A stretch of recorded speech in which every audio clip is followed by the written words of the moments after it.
Good morning, students. Let us start with a new chapter, and the new chapter name is Adjectives. Now, students, before moving into details, let's know what is the definition of adjectives. Adjectives are words that describe nouns. So, here I will focus on important portions of adjectives like quantitative adjectives. Quantitative adjectives deal with few and little, many and much. Okay. Students, let us know the difference between few and little. Few is used for countable nouns and little is used for uncountable nouns. I have also given you some examples of countable and uncountable noun. Like for countable nouns, cat, dog, and for uncountable nouns, milk, water, money, and etc. Let us know the difference between few, little, a little, the few, the little. Now, few is negative amount and little is also negative amount. Few is used where you are unable to satisfy your need or want, but it is only used for countable nouns. Little is used for where you are unable to satisfy your need or want, but it is used for uncountable noun. So the work is same, but one is used for countable and the other is used for uncountable nouns. For example, you went to buy something of 10 rupees, like you went to buy a 10 rupee chips packet, but you only have 9 rupee. That is a negative amount, right? So in this kind of sentences, you use, depending on countable and uncountable noun, few and little. Let's move to a few and a little. A few is positive amount and a little is also positive amount. The difference is countable and uncountable noun. For example, you went to buy a 10 rupee chips packet and you have taken 10 rupees along with you. So you will be able to buy that chips packet, but over there you change your mind and you thought that along with the chips packet I will take a cold drink also. But you will not be able to buy the cold drink. You have the positive amount of taking the chips packet, but not more than that. In that place, we use a few and a little depending on your nouns, whether countable or uncountable. Let's move to the few. The few is not much but all of those. That means everything which you have to give all. And the little is also same, not much but all of those. Like somebody wants to spend his life in solitary. Solitary means loneliness. That means whatever life he is left with, he's going to die soon, so he want to spend all his life in solitary. Okay, then you use the few and the little. That means whatever is left have to use over there the few or the little. Only the difference is depending on countable and uncountable noun. I hope it is clear now.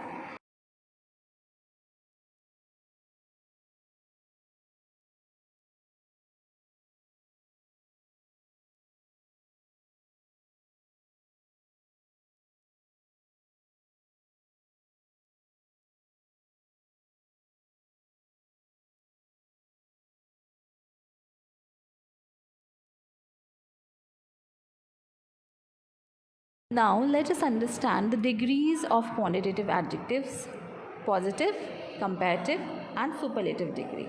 You can see against positive I have written 1 in bracket, in comparative bracket I have written 2, and in superlative I have written greater than 2. Okay, so positive means you don't compare with anything else. You talk about one thing. Positive degree talks about only one thing. That is, for example, this is a small box. So you're talking about a box, right? You're not comparing this box to any other thing. Comparative degree, when you compare two similar things, like you can't compare an ant with an elephant. You can compare an ant with an ant or elephant with an elephant. So there we use comparative degree.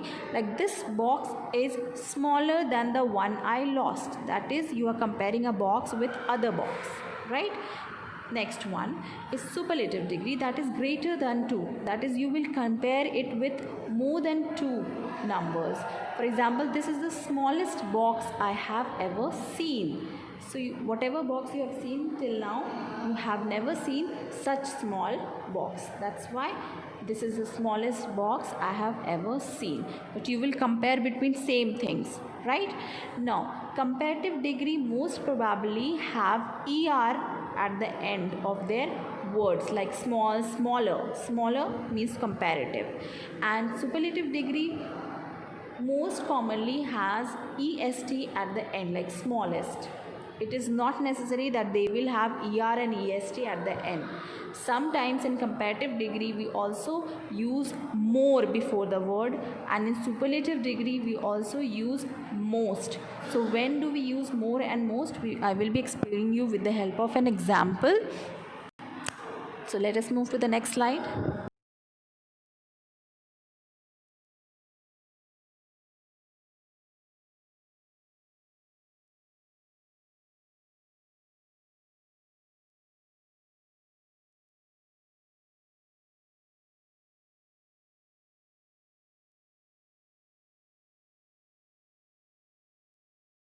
Now students, let us know where do we use ER and EST, where do we use more and most. So first of all, look into two syllable words. Like two syllable words are those when your voice break twice. For example, happy, happy.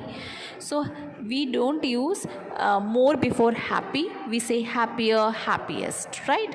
Now here pleasant, pleasant. So twice your voice is breaking, so it is two syllable word, so you don't say pleasanter, pleasantest.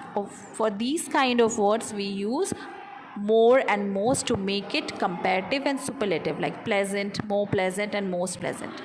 Now let's move to syllables, that is for one syllable words. They are simple, you don't break your voice anywhere, in one go you pronounce these words, like tall, taller, tallest. So for these we use er and est, big, bigger, biggest. Now let's move to three syllable words. Three syllable words will have your voice broken into three parts, like important. Yes, you pause three times to say this word.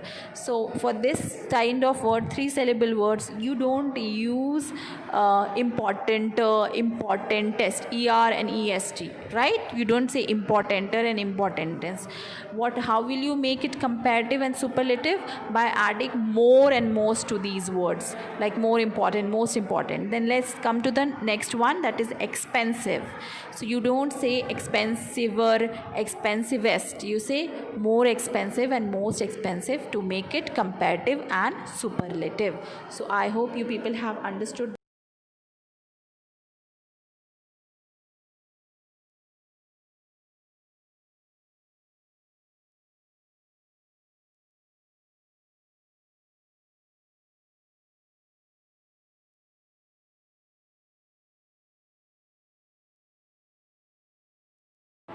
Now students, let us understand irregular adjectives. Irregular adjectives are those which do not have er and est when they change their degrees. For example, good, better, best.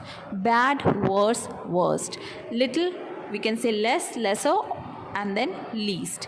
Much, many, and some have the same comparative degree, that is more and most. Now students, let us know how do we change degrees of the sentence. For example, if we have to change positive degree to comparative degree, how will we change it without changing its meaning? So here the first example says Ankit is as great as Shyam. So great is the positive degree. Now we have to change it to comparative without changing its meaning.